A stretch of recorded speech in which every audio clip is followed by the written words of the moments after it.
Sa video na ito ang sasabihin ko ay maaaring magprotekta sa iyong mga bato, sa iyong puso, at posibleng makadagdag pa ng mga taon sa iyong buhay.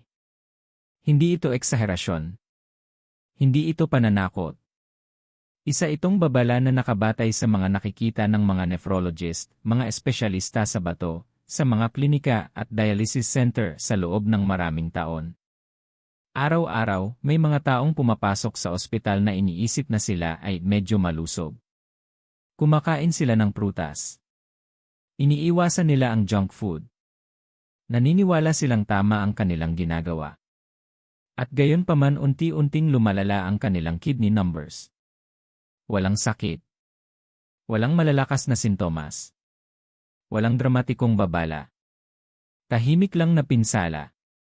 Narito ang hindi komportableng katotohanan, may ilang pagkaing inaakala mong malusog na maaaring mas nakakapagbigay ng stress sa iyong mga bato, lalo na pagkatapos ng pituin. Sa gabi, ang katawan mo ay nakadesenyong mag-ayos at mag-repair ng sarili. Bumabagal ang tibok ng puso. Nagbabago ang presyon ng dugo.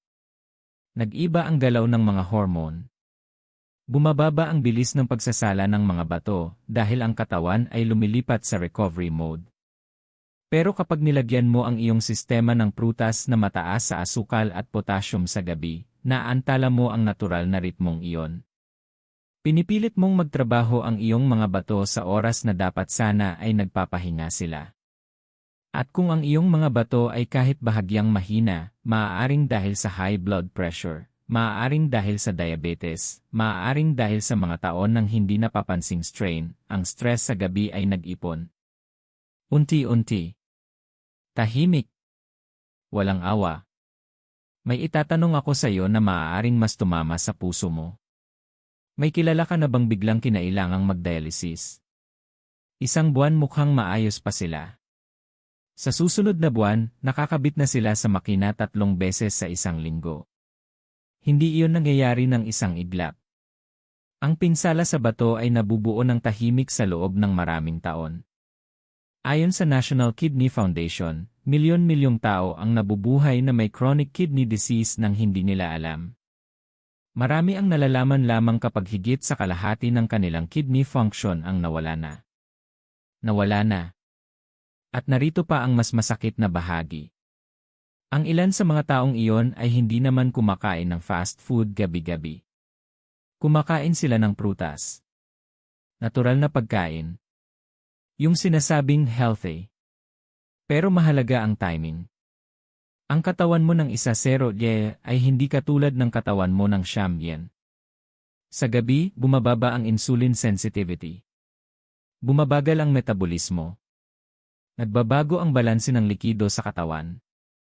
Iba ang pagproseso ng electrolytes tulad ng potassium. Naiintindihan ito ng mga nephrologist. Karamihan sa mga tao, hindi. At ang kakulangang iyon sa kaalaman ay mapanganib. Isipin mo ito, tapos ka na maghapunan. Medyo naghahanap ka ng matamis. Kumuha ka ng mangga. O saging. O isang mangkok ng paborito mong seasonal na prutas. Kontento ka. Pakiramdam mo malusog ka. Mahimbing kang natutulog. Pero sa loob ng katawan mo, tumataas ang blood sugar. Tumataas ang insulin. Tumataas ang potassium. Nadadagdagan ang trabaho ng iyong mga bato sa oras na dapat ay nagtitipid sila ng enerhiya para sa pag-aayos ng mga selula. Hindi mo ito nararamdaman. Iyan ang nakakatakot. Ang pinsala sa bato ay isa sa pinakatahimik na uri ng paglala ng kalusugan. Walang malakas na alarma. Walang matinding sakit na magbibigay babala.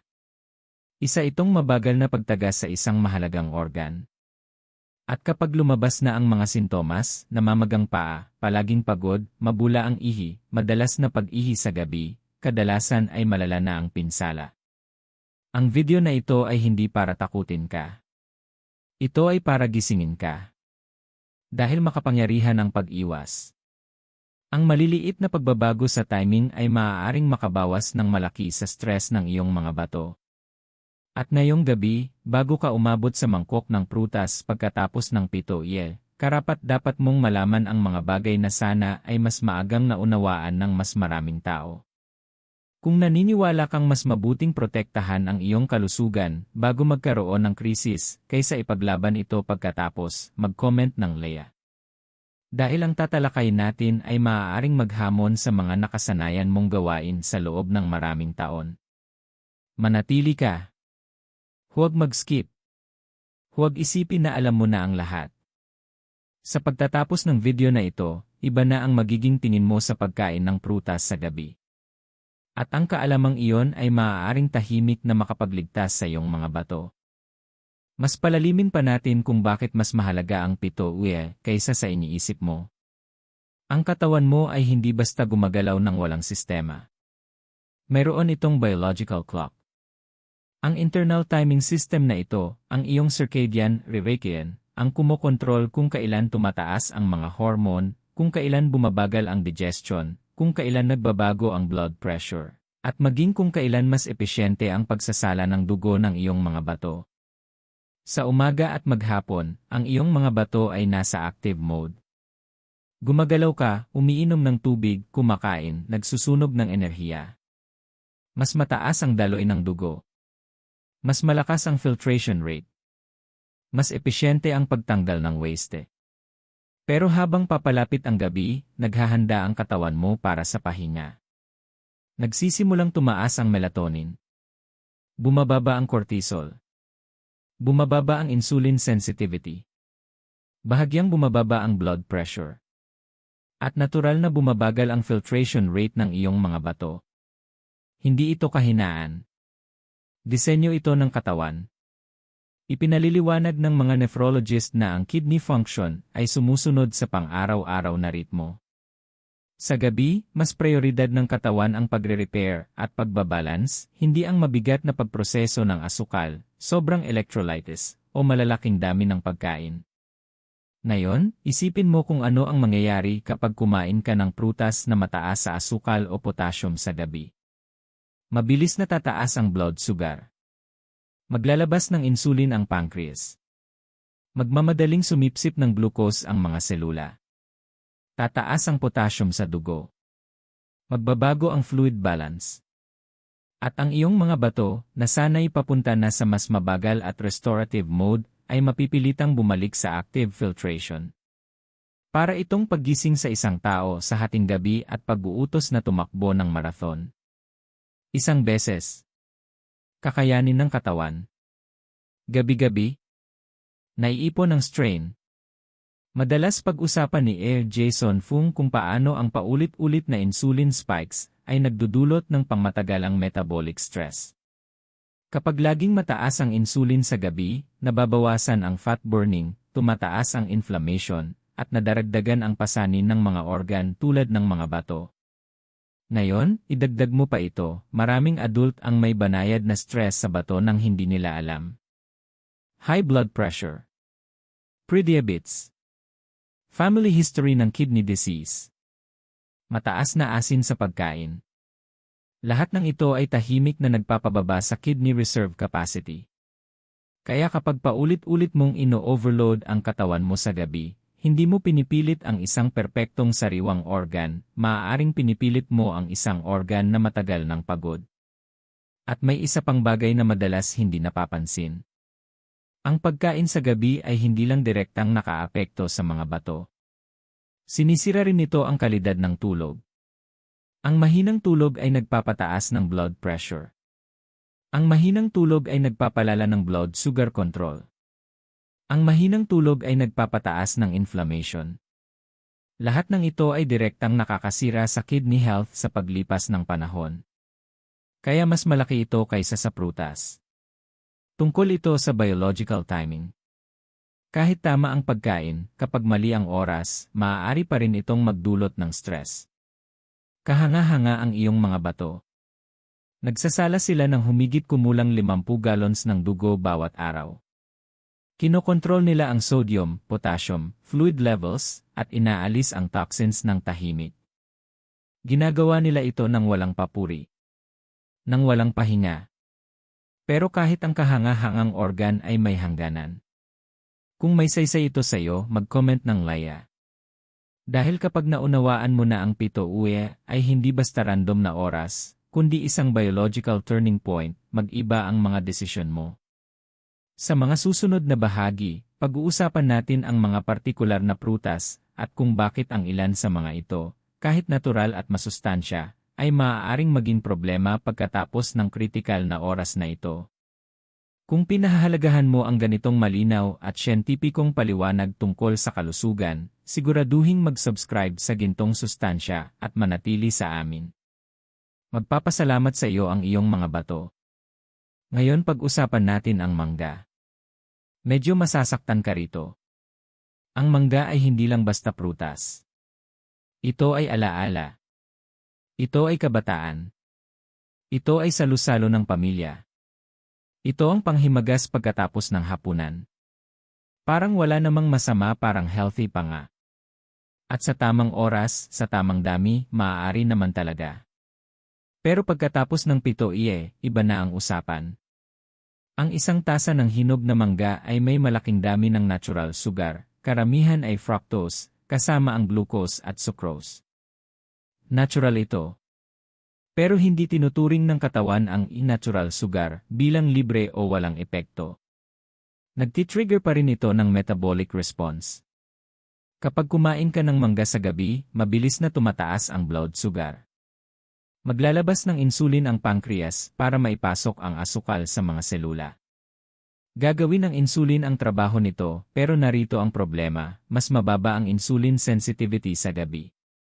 Ibig sabihin, hindi ganoon kaepektibo ang katawan sa pagproseso ng glucose kumpara sa umaga o tanghali. Ano ang nangyayari ngayon?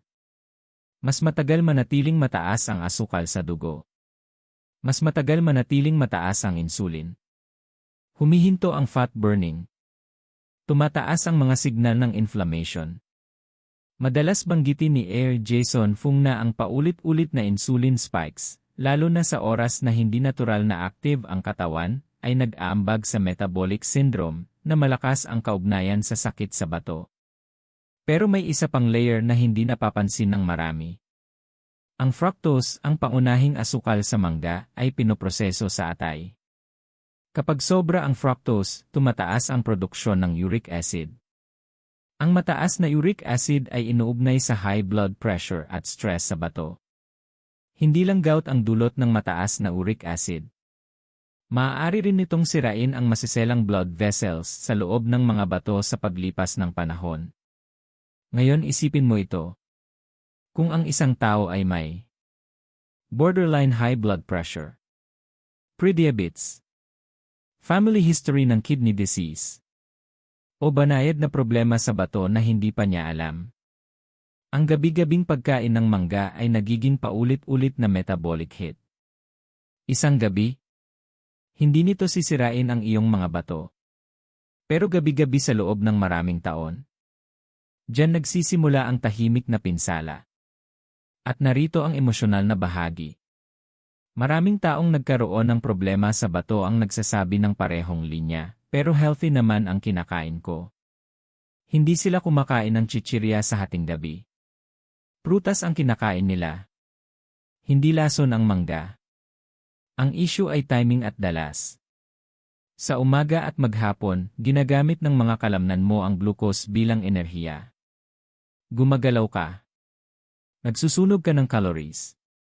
Full filtration mode ang iyong mga bato. Sa gabi, nakahiga ka. Bumababa ang energy demand. Prioridad ang pagre-repair. Kapag nagpasok ka ng sugar surge sa oras na yon, naantala ang recovery. Ipinapakita ng pananaliksik sa chrononutrition, ang agham ng meal timing, na ang pagkain ng carbohydrates sa gabi ay mas nagpapahina ng glucose tolerance kumpara sa parehong pagkain sa umaga. Parehong mangga. Magkaibang oras. Magkaibang metabolic na resulta. Dapat ka nitong mapaisip. Dahil karamihan sa mga tao, pagkain lang ang iniisip, hindi oras. Kung nabubuksan ang iyong isipan dito, mag-comment ng Laya. At malinaw tayo, hindi ito pananakot. Ito ay kamalayan. Kung mahal mo talaga ang mangga, kainin mo ito ng mas maaga sa araw. Kontrolin ang dami. Hayaan mong iproseso ito ng katawan mo sa oras na handa ito. Pero kung naging gabi-gabi na itong dessert mo, lalo na sa malalaking bahagi, panahon na para pag-isipan muli ang nakasanayang iyon. Tahimik magtrabaho ang iyong mga bato. Hindi sila sisigaw. Hindi sila magpapadala ng matinding sakit kapag na-stress sa sobrang asukal. Unti-unti lang silang mawawala ng bisa. At kapag napansin mo na ang sintomas, maaaring malaki na ang pinsala. Kaya tanungin mo ang sarili mo ng tapat, sulit ba ang tamis sa gabi kung kapalit ay pangmatagalang stress sa bato? Dahil minsan, ang pagprotekta sa kalusugan ay nangangahulugan ng pag-adjust kahit sa mga bagay na mahal mo. Ngayon pag-usapan naman natin ang saging. Ang simpleng saging karaniwan sa maraming tahanang Pilipino, mapalakatan man, saba o latundan. Madaling kainin, masarap, abot kaya, at kadalasang itinuturing na healthy na merienda. Pero pagkatapos ng pitoie, may mga nakatagong panganib ang saging, lalo na para sa iyong mga bato. Mayaman ang saging sa potassium. At mahalaga ang potassium, tumutulong ito sa pag-regulate ng tibok ng puso, galaw ng mga kalamnan, at balanse ng likido sa katawan. Pero narito ang mahalagang punto, ang mga bato ang may responsibilidad na panatilihing balanse ang potassium sa dugo. Kapag malusog at maayos ang paggana ng iyong mga bato, nafi-filter nila ng epesyente ang sobrang potassium. Pero kapag bahagyang humina ang kidney function, na maaaring hindi mo pa alam, ang sobrang potassium sa dugo, lalo na sa gabi, ay maaaring maging mapanganib. Ang pagkain ng saging sa gabi ay maaaring magdulot ng tahimik ngunit seryosong pagbabago. Ang mataas na potassium sa dugo, na tinatawag na hyperkalemia, ay kadalasang walang agarang sintomas. Maaaring wala kang maramdaman. Pero sa loob ng katawan mo, maaaring maapektuhan ang ritmo ng iyong puso. Maaaring makaramdam ng panghihina ang mga kalamnan. At sa matitinding kaso, maaaring magdulot ng irregular heartbeat o kahit cardiac arrest. Mga tahimik na panganib ito na nabubuo gabi-gabi. Bakit mahalaga ang oras? Sa umaga at maghapon, mas epesyente ang filtration ng iyong mga bato. Kapag kumain ka ng saging sa umaga o maagang hapon, mas kaya ng katawan mo ang pagtaas ng potassium. Nag-adjust ang mga bato. Nanatiling balanse ang puso at kalamnan. Pero pagkatapos ng pitoie, natural na bumabagal ang filtration rate. Naghahanda ang katawan para sa pahinga. Bumabagal ang metabolismo. Kapag nagpasok ka ng prutas na mataas sa potassium sa oras na ito, pinipilit mong magtrabaho ng mas mabigat ang iyong mga bato sa panahong dapat sana ay nagpapahinga at nagre-repair sila. Isipin mo ang emosyonal na bahagi nito. Ang saging ay comfort food. Madali, mura at pamilyar. Maaaring nakaupo ka sa sala, nanonood ng nagbabalat ng saging at iniisip, healthy naman ito. At sa isang banda, tama ka. Pero ang timing ang tahimik na kumukontra sa iyo. Sa paglipas ng mga buwan at taon, ang gabi-gabing ugaling ito ay maaaring magdagdag ng strain sa iyong mga bato ng walang dramatikong babala. Marami ang hindi ito pinapansin dahil natural at mabuti para sa iyo ang saging. Pero ang natural ay hindi laging ligtas sa lahat ng sitwasyon. Hindi lang sa pagkain tumutugon ang katawan mo, tumutugon ito sa kombinasyon ng pagkain, circadian rhythm, kidney function, at kalagayan ng metabolismo mo sa oras na iyon. Nagbababala ang mga eksperto na ang mga taong may nabawasang kidney function ay kailangang bantayan ang potassium intake. Kahit maliliit na pagtaas sa gabi ay maaaring maipon sa paglipas ng panahon. At kadalasan, hindi ito nakikita hanggang sa lumabas sa laboratory tests ang mataas na potassium o bumabang kidney function, at sa puntong iyon, matagal na pala itong nangyayari. Hindi natin dinidemonyo ang saging. Sa umaga, mahusay itong pagkain, may fiber, bitamina, at enerhiya. Pero pagkatapos ng pitoie, lalo na kung araw-araw at malalaking bahagi, tahimik nitong dinadagdagan ang trabaho ng iyong mga bato. Kung tumama ito sa iyo, kung nakasanayan mong mag-snack ng saging sa gabi na iniisip mong wala itong masamang epekto, panahon na para huminto at mag-isip. Kilalanin ang tahimik na strain na maaaring inilalagay mo sa iyong katawan. Dahil ang totoo, ang pinsala sa bato ay bihirang maging halata sa simula. Walang alarm bell. Walang kumikislap na babala. Tahimik lang na nahihirapan ang katawan mo, organo pagkatapos ng organo, sa paglipas ng panahon. At kapag lumabas na ang sintomas, pagkapagod, pamamaga, irregular heartbeat, mas komplikado na ang pagbalik sa dati.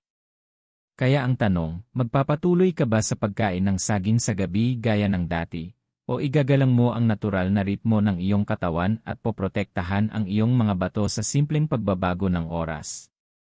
Ang maliit na pagbabagong ito, ilipat ang saging sa umaga o maagang hapon, ay maaaring makabawas ng malaki sa stress ng iyong mga bato sa paglipas ng panahon.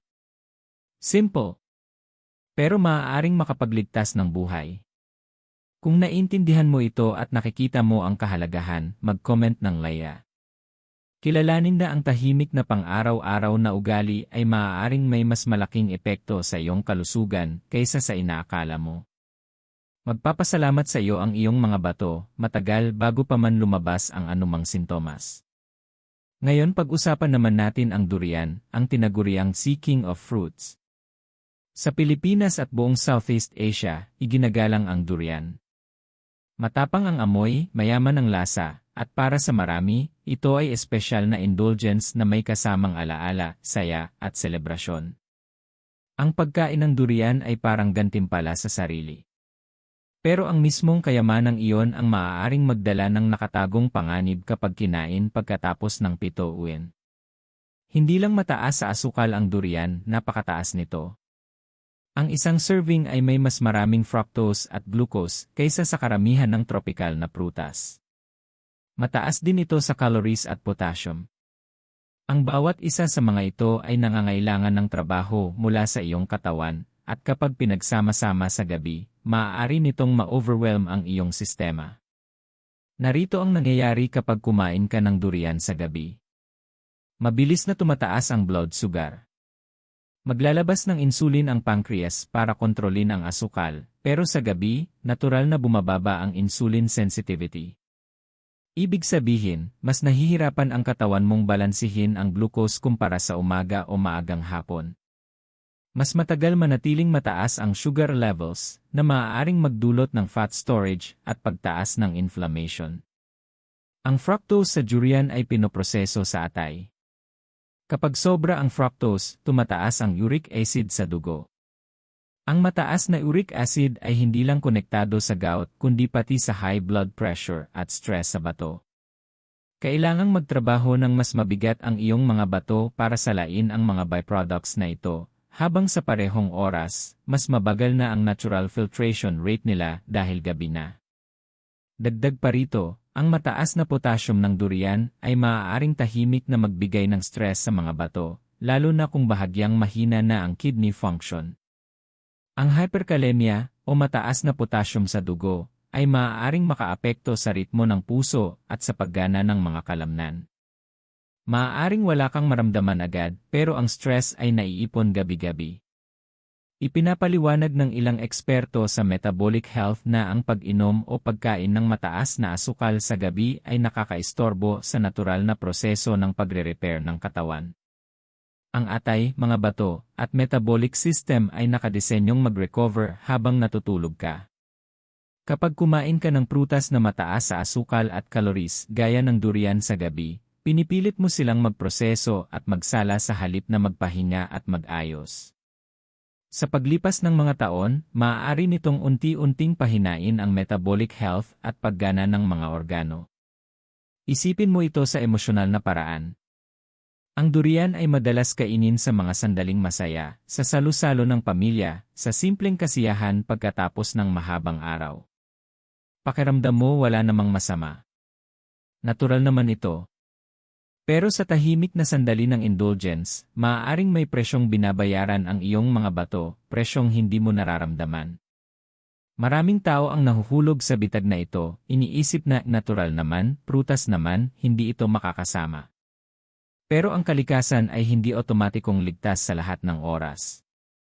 Ang pagkain ng durian sa umaga, kapag aktibo ang metabolismo, at mas malakas ang filtration ng mga bato, ay ibang-iba kumpara sa pagkain nito sa gabi, kapag ang katawan ay naghahanda na para sa pahinga at pagre-repair. Mahalaga ang timing. At narito ang mahirap tanggapin, tahimik ang pinsala sa bato. Hindi ka babalaan agad. Hindi ka sasaktan. Malalaman mo na lang kapag may pamamaga, pagkapagod, o irregular na tibok ng puso, at sa puntong iyon, matagal na pala itong nabubuo. Kaya ang pag-unawa sa oras ng pagkain ay kasing halaga ng pagkain mismo. Ang pagkain ng durian sa araw ay isang desisyong kaya ng katawan mong iproseso. Ang paulit-ulit na pagkain nito pagkatapos ng 7 uwi ay isang panganib na tahimik na tinututulan ng iyong katawan, kahit wala kang nararamdaman.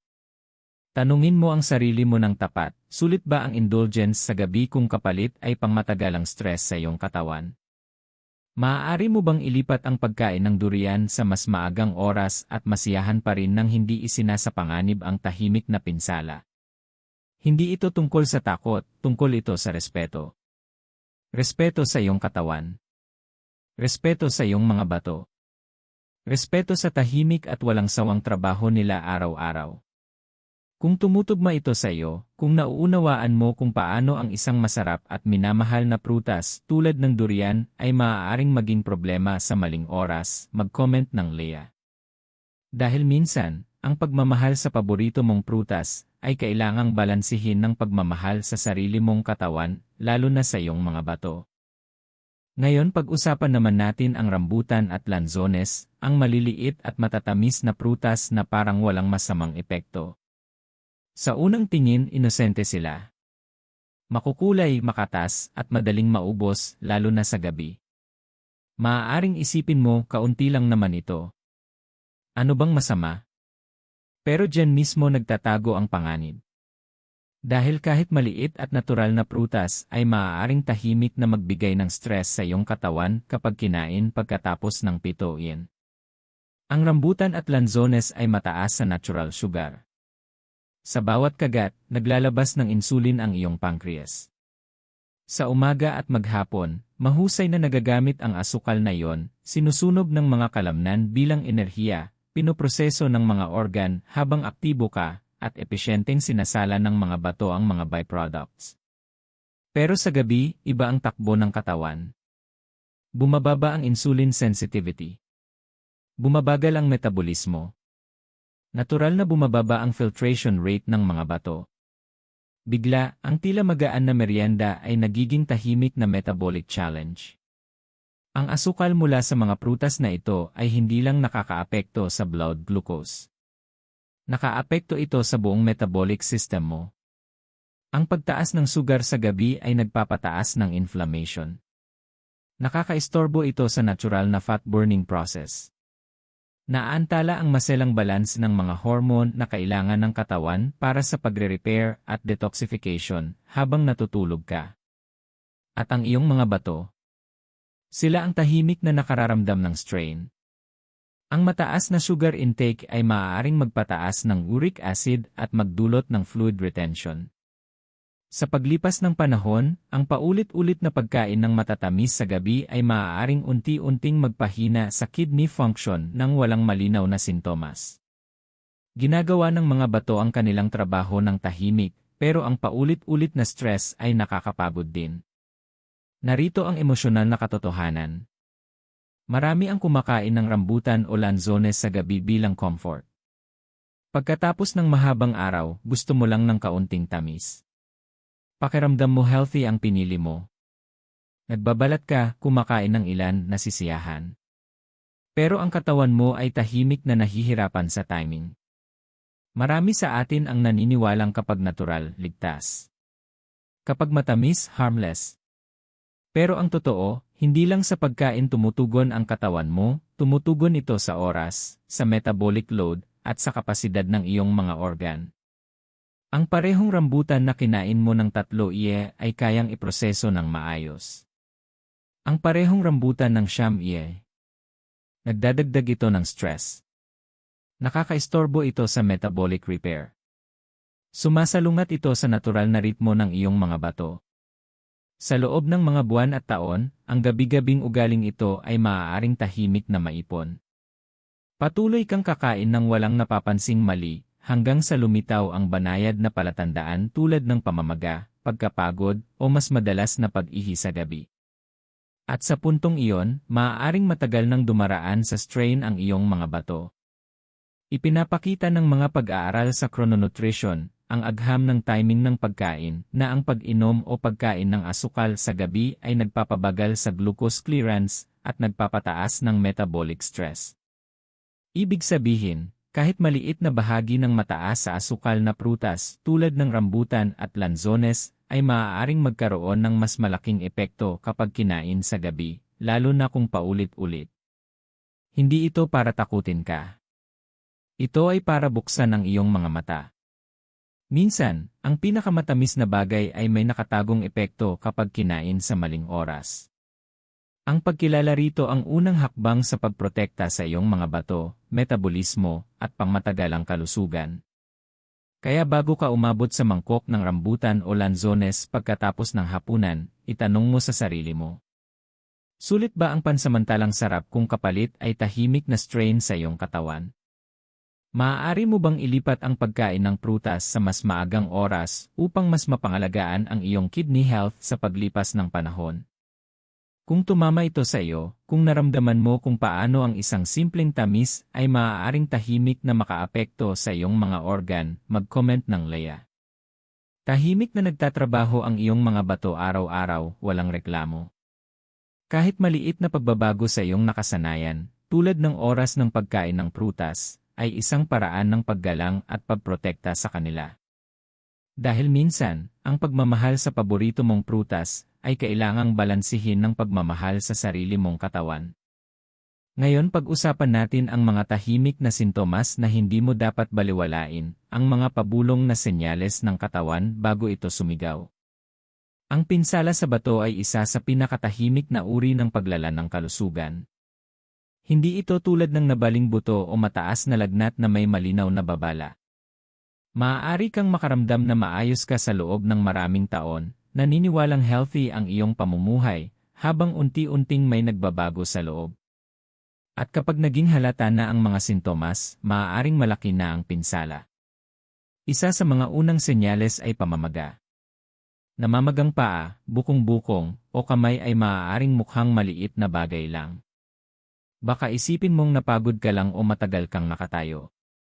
Pero ang paulit-ulit na pamamaga, lalo na sa gabi, ay maaaring babala na nahihirapan ang iyong mga bato na alisin ang sobrang likido sa dugo. Isa pang maagang babala ay mabula o maputing foam na ihi. Paminsan-minsan, maaaring normal ito. Pero kung madalas itong mangyari, maaaring senyales ito na may proteinang tumatagas sa ihi, tinatawag na proteinuria. Isa ito sa klasikong maagang palatandaan ng stress sa bato. Madalas itong binabaliwala hanggang sa lumala ang sitwasyon. Ang madalas na pag-ihi sa gabi ay isa ring tahimik ngunit mahalagang senyales. Ang paggising minsan o 2 beses ay maaaring hindi nakakabahala. Pero kung madalas na itong nakakaistorbo sa iyong tulog, maaaring indikasyon ito na hindi na mahusay ang pag-concentrate ng ihi ng iyong mga bato. Kadalasan, isa ito sa pinakaunang senyales ng silent kidney strain. Pagkapagod ay isa ring karaniwan ngunit madaling ipagsawalang bahala. Kapag hindi maayos na nasasala ng iyong mga bato ang waste, unti-unting naiipon ang toxin sa dugo. Ang banayad na pag-ipong ito ay maaaring magdulot ng hindi pangkaraniwang pagkapagod kahit sapat ang tulog mo. Marami ang isinisisi ito sa stress, trabaho, o kulang sa pahinga, pero maaaring ang tunay na dahilan ay ang iyong mga bato na tahimik na nahihirapan. Ang pamamaga sa paligid ng mata tuwing umaga ay isa pang banayad na palatandaan. Nangyayari ito kapag hindi maayos na natatanggal ang sobrang likido sa gabi. Maaaring isipin mong cosmetic lang ito o simpleng puyat, pero isa itong visual na senyales ng strain sa bato.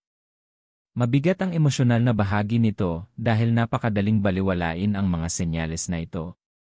Maaari mong sabihin, wala lang to, o normal lang ito sa pagtanda. Pero bawat senyales na hindi pinapansin ay tahimik na mensahe ng katawan na ito ay nasa ilalim ng stress, at ang stress na iyon ay naiipon sa paglipas ng panahon. Narito ang masakit na katotohanan. Maraming tao ang nabubuhay ng may banayad na kidney dysfunction sa loob ng maraming taon nang hindi nila alam.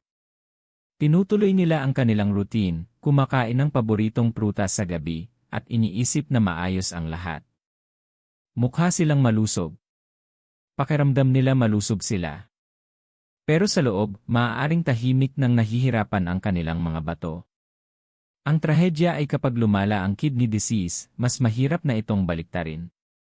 Maaaring kailanganin ang dialysis o transplant, mga malalaking hakbang na lubhang magbabago ng buhay, para sa kondisyong sana ay napabagal o naagapan kung naagapan ng maaga. May dahilan kung bakit nagbibigay ng senyales ang katawan. Bawat pamamaga. Bawat mabula na ihi. Bawat dagdag na pagpunta sa banyo sa gabi. Ito ay pabulong na sinasabi ng iyong mga bato. Kailangan ko ng tulong. Kailangan ko ng pahinga. Kailangan ko ng pag-aalaga. Ang pagwawalang bahala sa mga bulong na ito ay isang desisyon, at maaaring may malalim na epekto ito sa hinaharap. Ang pag-unawa sa mga tahimik na sintomas na ito ay hindi para takutin ka. Ito ay para gisingin ang iyong pagiging mapagmatsyag. Tahimik at walang pagod na nagtatrabaho ang iyong mga bato, nagsasala ng dugo, nagbabalance ng electrolytes, nagre-regulate ng likido, at nag-aalis ng waste bawat segundo ng bawat araw. Sa pagbibigay pansin sa mga maagang babala, binibigyan mo ang sarili mo ng pagkakataong kumilos bago pa maging huli ang lahat. Maaari mong ayusin ang iyong mga nakasanayan. Pag-isipan ang timing ng iyong pagkain at prutas. Bawasan ang stress na hindi mo namamalayang inilalagay sa iyong mga bato gabi-gabi. Kung tumutugma ito sa iyo, kung nararamdaman mo ang bigat ng posibilidad na tahimik ka ng binabalaan ng iyong katawan, mag-comment ng Leah. Ang pagkilala sa mga senyales na ito ang unang hakbang ng proteksyon. Unang hakbang para mapanatiling malusog ang iyong mga bato sa mga darating na taon. Dahil minsan, ang pinakamaliit at pinakatahimik na sintomas ang may pinakamalakas na mensahe. Alagaan mo ang iyong mga bato ngayon bago kanila piliting huminto balang araw. Ngayon pag-usapan naman natin kung ano ang maaari mong kainin pagkatapos ng 7 mga pagpipili ang makakapagbigay satisfy sa cravings ng hindi tahimik na nagbibigay ng stress sa iyong mga bato. Dito nagbabago ang kwento mula sa babala tungo sa kontrol. Dahil kapag naunawaan mo ang tamang timing at tamang uri ng pagkain, nababawi mo ang kapangyarihan sa iyong kalusugan. Natural ang late night cravings. Pagkatapos ng mahabang araw, gusto ng katawan at isip mo ng kaunting reward, isang maliit na kagat para mag-relax, para sa comfort, para senyales na tapos na ang araw. Pero ang maling pagkain sa maling oras ay maaaring maging taon ng tahimik na stress sa iyong mga bato.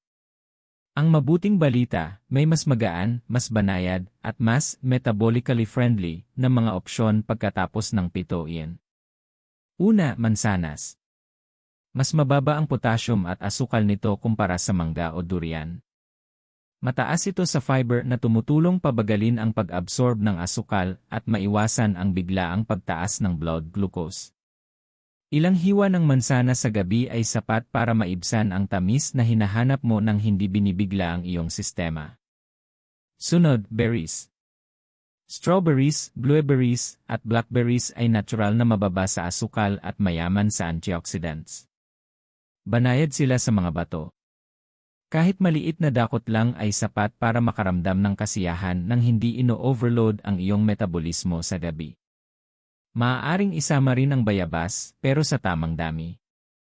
Mas mababa ang asukal nito kaysa sa maraming tropikal na prutas at mayaman sa bitamina C. Isang maliit na bahagi sa gabi ay maaaring magbigay sarap nang hindi nagdudulot ng matinding insulin o potassium spikes.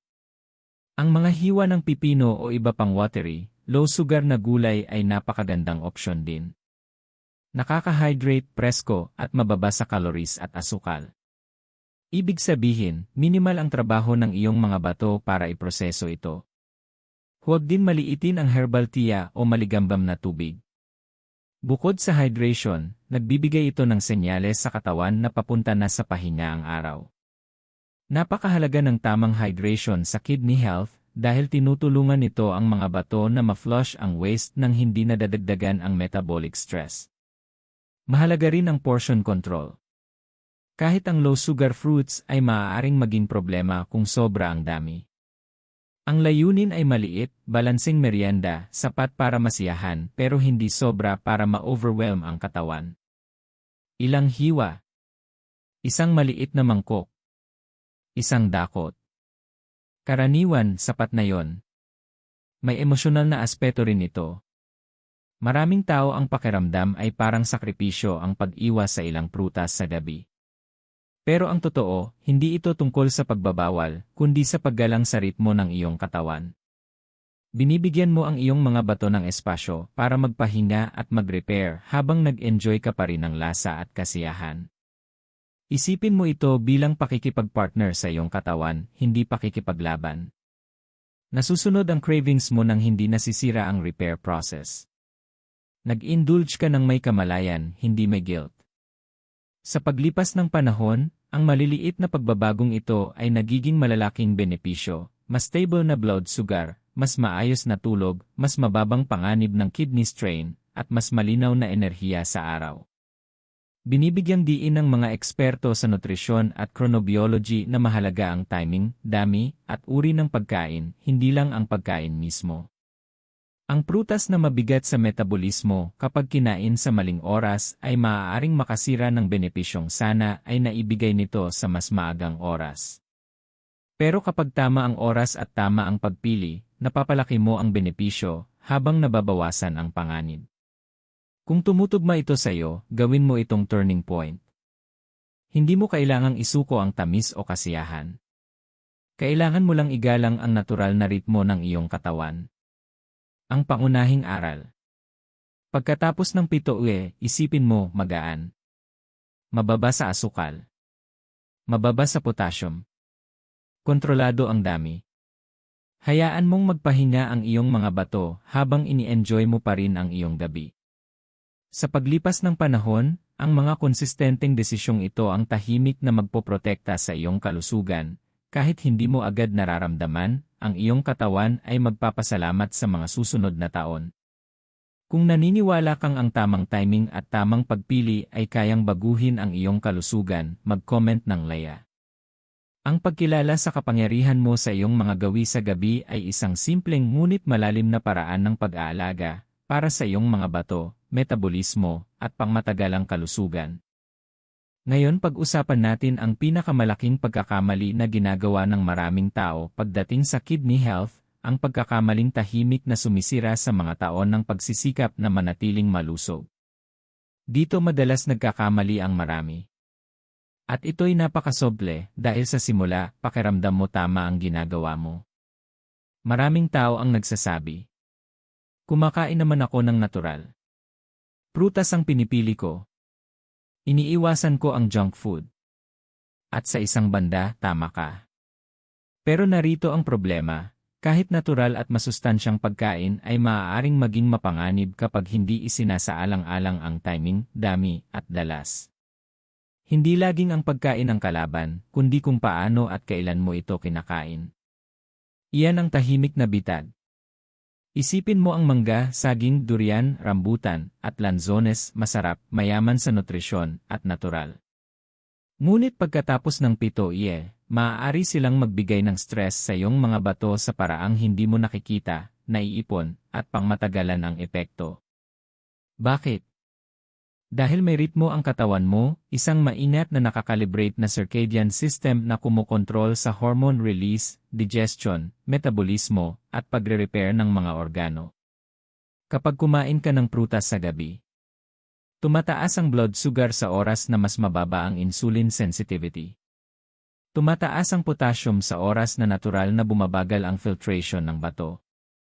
Mas hindi epesyente ang pagproseso ng fructose ng atay. At lahat ng ito ay nangyayari ng tahimik, gabi-gabi, taon-taon, walang sakit, walang agarang babala. Ipinapaliwanag ng mga eksperto sa circadian biology na ang pagkain sa gabi ay maaaring makialam sa natural na proseso ng pagre-repair ng katawan. Habang natutulog ka, ang mga organ mo, kabilang ang iyong mga bato, ay dapat nagde-detoxify, nagre-repair, at nagbabalik ng balanse. Kapag kumain ka ng mataas sa asukal o potassium sa gabi, pinipilit mong lumipat ang iyong mga bato mula sa rest mode patungo sa processing mode. Sa paglipas ng panahon, ang paulit-ulit na stress na ito ay tahimik na nagpapahina sa kidney function. Narito ang emosyonal na bahagi ng pagkakamaling ito.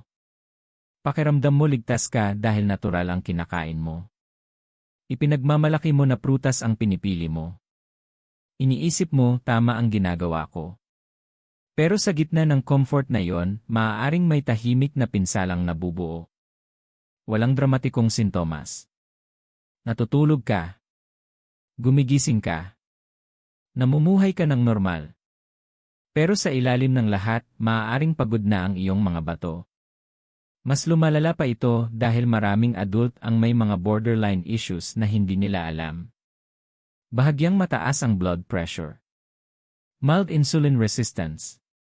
Banayad na electrolyte imbalance. Kapag pinagsama mo ito sa gabi-gabing pagkain ng prutas na mataas sa asukal o potassium, nabubuo ang isang tahimik na bagyo sa loob ng katawan. At kapag nakita mo na ang mga senyales, pamamaga, mabula na ihi, pagkapagod, irregular heartbeat, kadalasan ay malala na ang pinsala. Napakakaraniwan ng pagkakamaling ito dahil lohikal ang iniisip ng tao. Healthy ang prutas. Pwede ko itong kainin kahit kailan. Pero ang kalusugan ay hindi lang tungkol sa kung ano ang kinakain mo. Ito ay tungkol sa kailan mo ito kinakain. Gaano karami ang kinakain mo? Gaano kadalas mo itong ginagawa? Ang timing, dami, at kamalayan ay kasing halaga ng pagkain mismo. At may isa pang layer dito. Ang pagre-repair ng katawan sa gabi ay mahalaga hindi lang para sa mga bato kundi para sa puso, utak, at metabolismo. Kapag nasisira ang prosesong ito dahil sa late night eating, ang epekto ay kumakalat sa buong sistema, naapektuhan ang tulog, blood pressure, insulin response, at pangkalahatang kalusugan ng mga organo. Maaaring mabigat tanggapin ito. Maaaring mapaisip ka sa mga nakasanayan mo. Maaaring may kaunting pagsisisi. Pero may magandang balita. Sa sandaling maunawaan mo ang pagkakamali, may pagkakataon kang itama ito. Maaari mong baguhin ang oras. Bawasan ang dami. Piliin ang mas angkop na alternatibo. Ang katotohanan ay simple. Mahalaga ang timing. Mahalaga ang dami. Mahalaga ang dalas. Ang pagwawalang bahala sa mga prinsipyong ito ang pinakamalaking pagkakamali, kahit pa iniisip mong healthy ang iyong mga pagpili. Kung nararamdaman mo ang bigat ng insight na ito, kung tumutugma ito sa iyong mga nakasanayan, mag-comment ng Leah. Dahil ang kamalayan ang unang hakbang sa pag-iwas.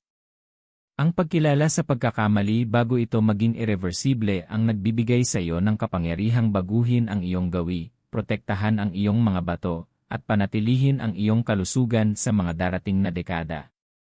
Dahil ang pagprotekta sa iyong mga bato ay hindi lang tungkol sa pag-iwas sa junk food o pagkain ng malinis. Ito ay tungkol sa paggalang sa tahimik na trabaho nila gabi-gabi. Ito ay tungkol sa paggalang sa natural na ritmo ng iyong katawan. At ito ay tungkol sa paggawa ng mga desisyong magpoprotekta sa iyo, hindi lang ngayon, kundi sa mahabang panahon. Ngayon, magtatapos tayo sa huling babala, ang babalang maaaring tunay na magbago sa paraan ng pag-aalaga mo sa iyong katawan. Dito nagtatagpo ang lahat.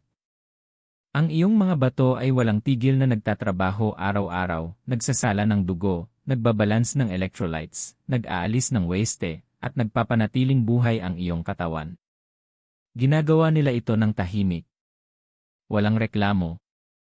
Walang pahinga. Pero karamihan sa mga tao ay hindi man lang sila naiisip, lalo na sa gabi. Ang nakasanayang pagkain ng prutas sa gabi, paulit-ulit sa loob ng mga buwan at taon, ay tila walang masama. Isang manggarito. Isang saging doon. Isang dakot ng rambutan o lanzones pagkatapos ng hapunan. Natural naman. Healthy naman. Pero narito ang katotohanan. Bawat pagtaas ng asukal sa dugo sa gabi, Bawat sobrang potassium surge. Bawat insulin reaction pagkatapos ng PTON. Lahat ng ito ay tahimik na nagdaragdag ng stress sa iyong mga bato. Sa paglipas ng panahon, ang stress na ito ay maaaring maipon at maging seryosong pinsala nang hindi mo man lang nararamdaman. Alam mo na ngayon ang mga senyales. Namamagang paa. Mabula ang ihi. Namumugtong mata sa umaga. Pagkapagod. Madalas na pag-ihi sa gabi. Hindi ito simpleng abala lang. Mga bulong ito ng iyong mga bato na sila ay pagod na. At ang pagwawalang bahala sa mga bulong na ito ay maaaring pagsisihan balang araw. Isipin mo ang mga mahal mo sa buhay, ang pamilya mo, ang mga anak mo, ang mga magulang mo. Bawat healthy na desisyong ginagawa mo ngayon ay proteksyon hindi lang para sa hinaharap mo kundi para sa kanila rin. Bawat maliit na adjustment. Bawat pagpili na kumain ng tama sa gabi. Bawat paggalang sa natural na ritmo ng iyong katawan. Ito ay isang gawa ng pagmamalasakit.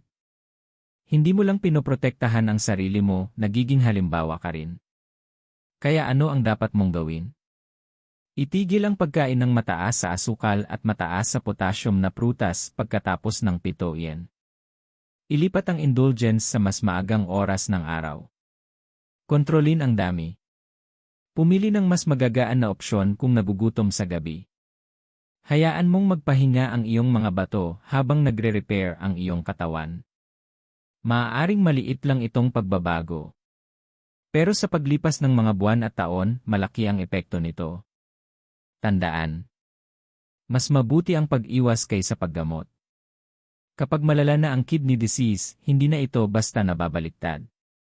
Kapag umabot sa dialysis o transplant, magbabago ang buhay ng malaki. Pero ang maliliit na pagbabago ngayon ay maaaring pumigil sa hinaharap na iyon. Hayaan mong tumimo ito. Hindi nagpapahinga ang iyong mga bato. Nagtatrabaho sila habang natutulog ka. Habang nagpapahinga ka. Habang nabubuhay ka. Bawat desisyong ginagawa mo upang igalang ang kanilang ritmo ay isang regalong ibinibigay mo sa sarili mo. Isang maliit na pagbabago sa ugali ay maaaring magprotekta sa iyong puso, metabolismo, enerhiya, at pangkalahatang kalusugan. Bago tayo magtapos, huminga ka ng malalim at mag-isip. Anong prutas ang titigilan mong kainin pagkatapos ng PTOE? Anong nakasanayan ang babaguhin mo ngayong gabi upang igalang ang natural na ritmo ng iyong katawan? Pag-isipan mo. Damhin mo. Hayaan mong ito ang magtulak sa iyo na kumilos. Ngayon gusto kong marinig mula sa iyo. Mag-comment sa ibaba, saan ka nanonood? Anong prutas ang titigilan mong kainin sa gabi? Ang karanasan mo ay maaaring magbigay inspirasyon sa iba. Kung nabuksan ng mensaheng ito ang iyong isipan at napaisip ka tungkol sa iyong mga nakasanayan, bigyan ito ng thumbs up. Ibahagi ang kaalamang ito sa mga kaibigan at pamilya na maaaring hindi nila alam na na-stress na pala nila ang kanilang mga bato gabi-gabi. At siguraduhing mag-subscribe sa Gintong Sustansya para hindi mo ma-miss ang mga ganitong mahahalagang kaalaman sa kalusugan. Tahimik na bayani ang iyong mga bato. Igalang mo sila. Protektahan mo sila. At magsimula ka ngayong gabi. Dahil ang mga desisyong ginagawa mo ngayon ay maririnig sa iyong kalusugan sa mga darating na taon.